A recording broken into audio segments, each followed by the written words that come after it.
Hi everybody, this is my little series on watercoloring that's going to be posted over on my blog. All the information to get to my blog and other websites is in the description box below. Please check that out. What I'm doing here is I'm just showing you how I did this technique.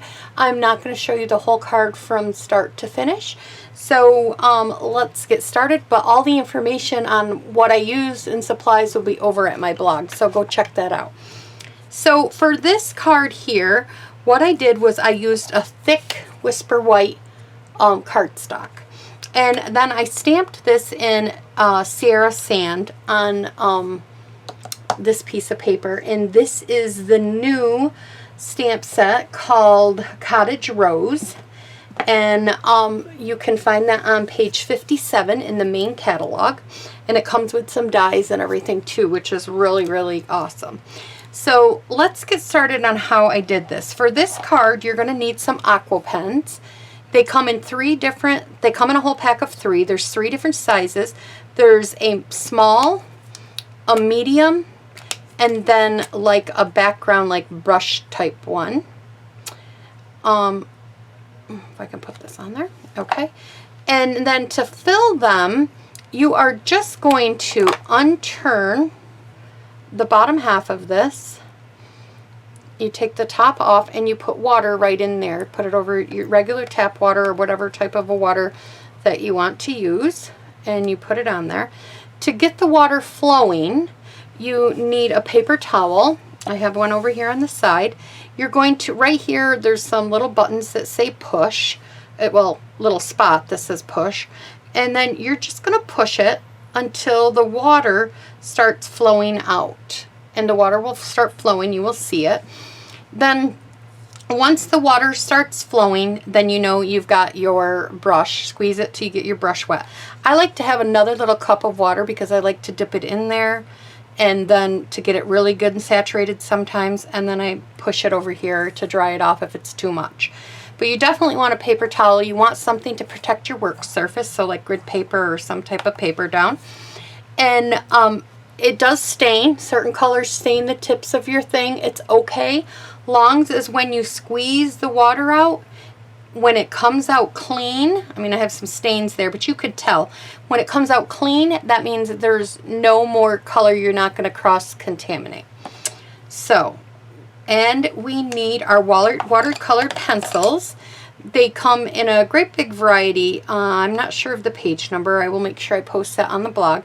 But the ones that I am going to be using is Pacific Point, Daffodil Delight, and Garden Green. These are the 3 colors that I'm using for this card.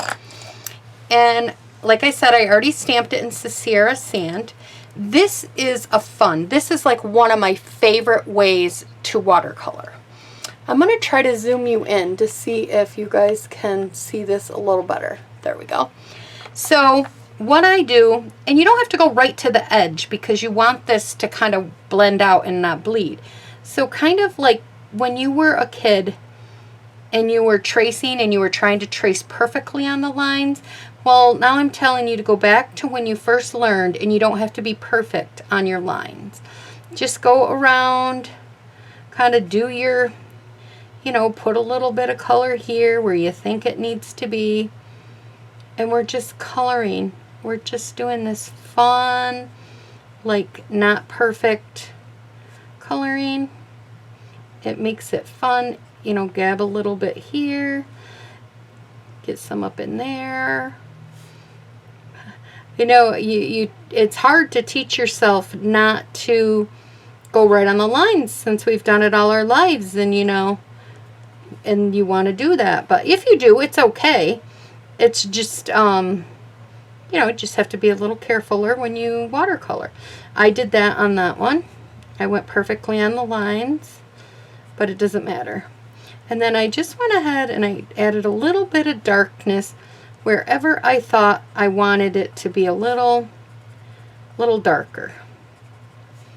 Like down through here and all these little spots around. Okay, and then I added some dark ones on here like this. All right, now we're going to take the the green, make sure I stayed in the camera, and I'm going to do the same thing. But I'm going to go over the lines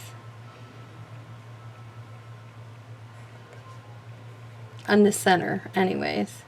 But I'm just kind of giving my own outline. I'm not really touching.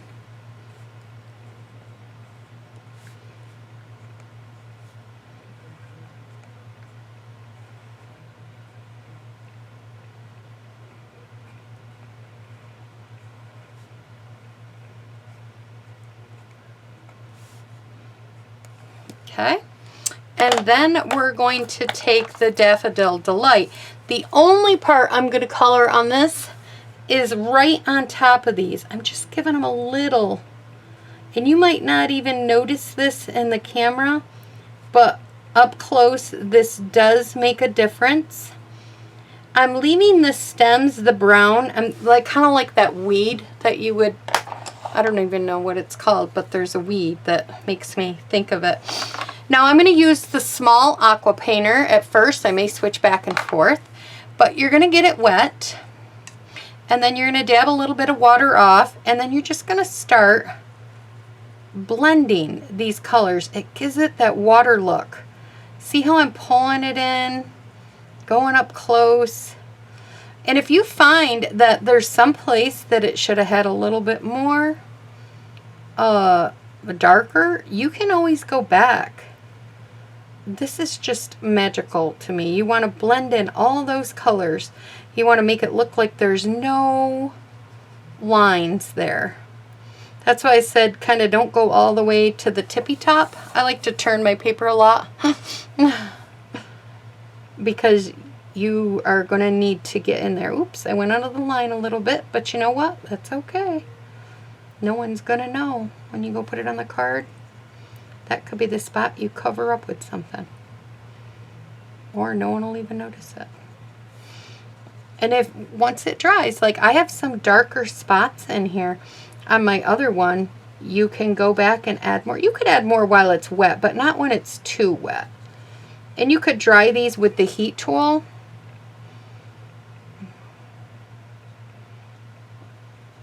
I'm just trying to show you the different ways you can make the different colors of your card, because you have control of how much ink you put on something right now, because you want to wash all this out, all that color. I hope it's picking it up. And you'll see what I mean by spreading it.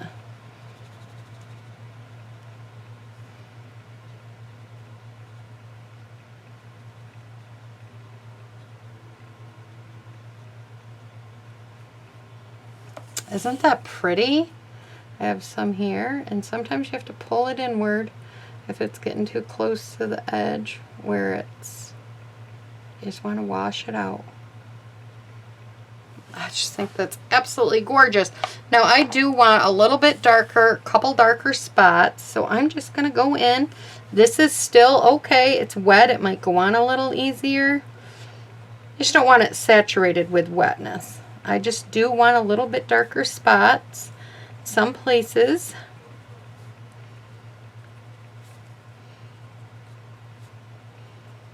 I'm just letting you know how you can go back in and do this.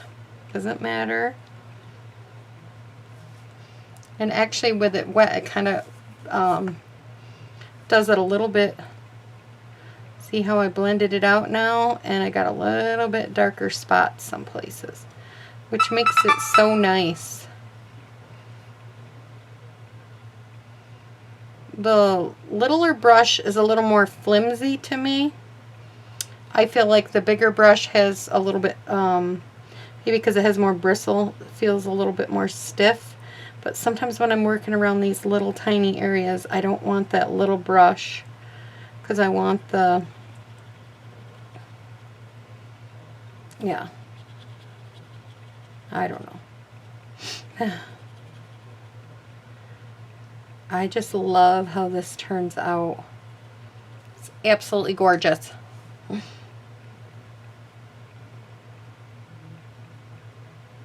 And you just keep dabbing, and if you get a little too much water, dab it off. It's not going to hurt it. It's not going to hurt it at all.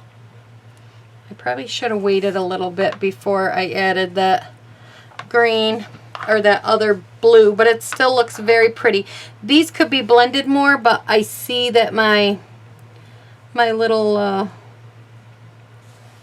brush here, it's wet. So maybe we'll come back to that in a minute after it dries for a little bit. All right, I'm going to clean my brush. I'm just cleaning it off camera if you can't see me over here. And now I'm going to go to the green. I'm going to dip it in the water. I'm going to wipe a little bit off, and then I'm just going to do the green. And I'm going to do the green the same exact way as I did the, I'm just going around and spreading it. I love to use the chalks for this, or I love to use it with the Versamark. That is so much fun. And then we just keep doing this.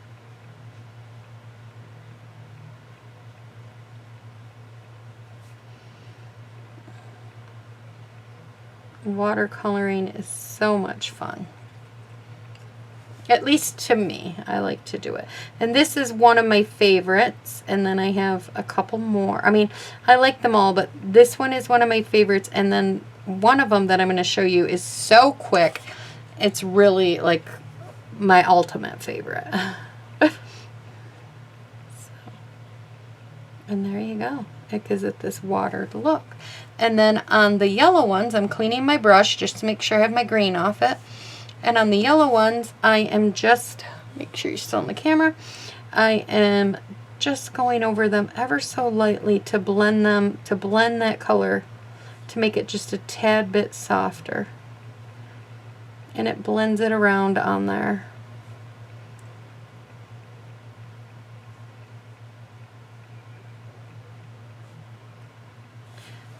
Okay, now when that dries a little bit, I might go in and fix that up, but it's too wet. You can see how I have a little bit darker spots in there on that one. I guess they're in this one too. Maybe it'll look better when it's darker. I'm sorry, I didn't mean to bring it up. Let me zoom you guys back out. Okay. When this dries from this, it'll be a lot better. Then I added some Winka Stella to this, and I'll have all the other stuff that I used on the card. And that is how I made this really fun technique. When this dries, it looks messy right now, but I'm telling you, when it looks dry, it comes out like this. So don't give up on your project when you get going. Let it sit, let it dry, and see what it does. Okay? All right, so that's how you use the watercolor pencils for the watercoloring technique this week. Please find all the information in the description box below. Share my videos, like, comment, subscribe. Bye-bye, everybody.